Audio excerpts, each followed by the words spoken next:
নিশা কলিয়াবৰত বনৰীয়া হাতীৰ সন্ত্ৰাস। জাঁকটা প্ৰাথমিক বিদ্যালয়ত বনৰীয়া হাতীয়ে পুনৰ চলালে সন্ত্ৰাস। কলিয়াবৰত দিনক দিনে বৃদ্ধি পাই আহিছে বনৰীয়া হাতীৰ উপদ্ৰৱ। বিদ্যালয়খনৰ পকী দেৱালৰ লগতে দুৱাৰ খিৰিকী ভাঙি লণ্ডভণ্ড কৰে বনৰীয়া হাতীয়ে। 25 আগষ্ট তাৰিখে একেখন বিদ্যালয়তে পকী দেৱাল ভাঙি ছাত্ৰ ছাত্ৰীৰ মধ্যাহ্ন ভোজনৰ চাউল খাই তহিলং কৰিছিল বনৰীয়া হাতীয়ে। আজি পুনৰ সন্ত্ৰাস চলায় বিদ্যালয়খনত। বনৰীয়া হাতীৰ উপদ্ৰৱে চিন্তিত কৰি তুলিছে প্ৰধান শিক্ষকৰ লগতে গাঁওবাসীক। News desk report, NE express.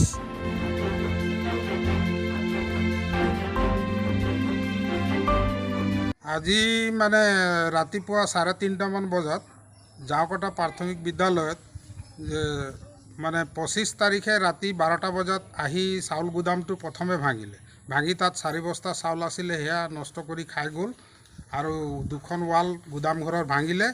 আৰু আজি আকৌ পুনৰ মানে 28 তাৰিখ মানে ৰাতিপুৱা আৰু 4:30মান বজাত আহি আকৌ সেইজনেই অকলশৰীয়া হাতীয়ে আহি অফিচ ৰুমত মই কিছু চাউল ৰাখিছিলোঁ বেঞ্চৰ ওপৰত, সেয়া চাউল খাবৰ কাৰণে চেষ্টা কৰাৰ কাৰণে মোৰ অফিচ ৰুমৰ বেক চাইডে লোহাৰ খিৰিকীবিলাক গোটেই হেঁচি ভাঙি দিছে আৰু ফ্ৰণ্ট চাইডে দৰ্জা ভাঙিছে। কিন্তু চাউলটো অলপ দূৰত্বত থকাৰ কাৰণে তেওঁ ঢুকি নাপায়, ভিতৰৰ বস্তুবিলাক চব মানে খেলি মেলিকৈ পেলাই দিলে আৰু খিৰিকী দৰ্জাবিলাক ভাঙি পেলাই 4:30মান বজাত ইয়াৰ পৰাও গুচি পুখুৰীত গা চা ধুই পেলাই যোৱা বুলি মোক মানে স্থানীয় লোকে ক'লে। এনেকৈ যদি হৈ থাকে বছৰি 20 চনতো আহিছে, 22তো আহিছে, ভাঙিছে মোৰ চাউল গুদাম, আৰু এতিয়া 24 চনতো এইটো সময়তে এইটো ছিজনতে আহে আকৌ ভাঙিছে। 3বাৰ হৈ গ'ল একেৰাহে। গতিকে ইয়াৰ কিবা ব্যৱস্থা চৰকাৰে হওক বা কাৰ্যালয়ে হওক কিবা ব্যৱস্থা নকৰিলে মই এই অনুষ্ঠানটো ইয়াত ল'ৰা ছোৱালীৰ মধ্যাহ্ন ভোজনৰ চাউলটো মই নিৰাপত্তা কি হিচাপে ৰাখিম মই মানে এতিয়া চিন্তা কৰি ৰাইজৰ লগত আলোচনা কৰিছোঁ। চাউলটো ইয়াৰ পৰা মই আঁতৰ কৰি বেলেগৰ ঘৰতহে থোৱাৰ ব্যৱস্থা কৰিব লাগিব, তাৰ বাদে উপায় নাই।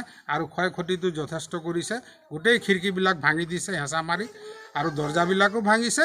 বন বিভাগক মই আগতেও 2বাৰ জনাইছিলোঁ, কিন্তু বন বিভাগে লিখিত আকাৰে ফৰ্ম আকাৰে আমি দিছোঁ জমা, কোনোতো আৰ্থিক সহায় পোৱা নাই। কিন্তু এইবাৰো আমি জনাইছোঁ, তেওঁলোক আহিছিলে, আহি চাই মোক ফৰ্ম চৰ্ম দিছে। কিন্তু মই নিজেও এতিয়া FLN ট্ৰেইনিঙত আছোঁ বৰভুগীয়া হাইস্কুলত, প্ৰধান শিক্ষক হিচাপে মই তাত FLN ট্ৰেইনিং লৈ আছোঁ। যদিও মই নিজৰ স্কুল ৰাইজে জনোৱাত মই আকৌ ৰাতিপুৱা ইয়ালৈ আহিছোঁ। আৰু এইবাৰো মই ফৰেষ্টৰক বন বিষয়াক মই ফৰ্মখিনি জমা দিম।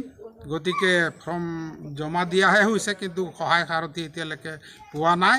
আৰু তেওঁলোকক অৱগত কৰোঁতে তেওঁলোকে কয় ৰাতি আহিলে আমাক জনালে আমি আহিম লগে লগে। কিন্তু স্থানীয় ৰাইজে ৰাতি আহে, সময় বেছি সময় নাথাকে ইয়াত, 10 মিনিট 15 মিনিটে ঘটনাবিলাক ঘটাই যায়। গতিকে এইবিলাক সমস্যাত পৰিব লগা হৈছে আৰু অকলশৰীয়া হাতী হয়। 3:30মানত আহিছে। 3:30মানত আহিছে, আমি গম পালোঁ যে খিৰিকীবিলাক ভাঙি আছে।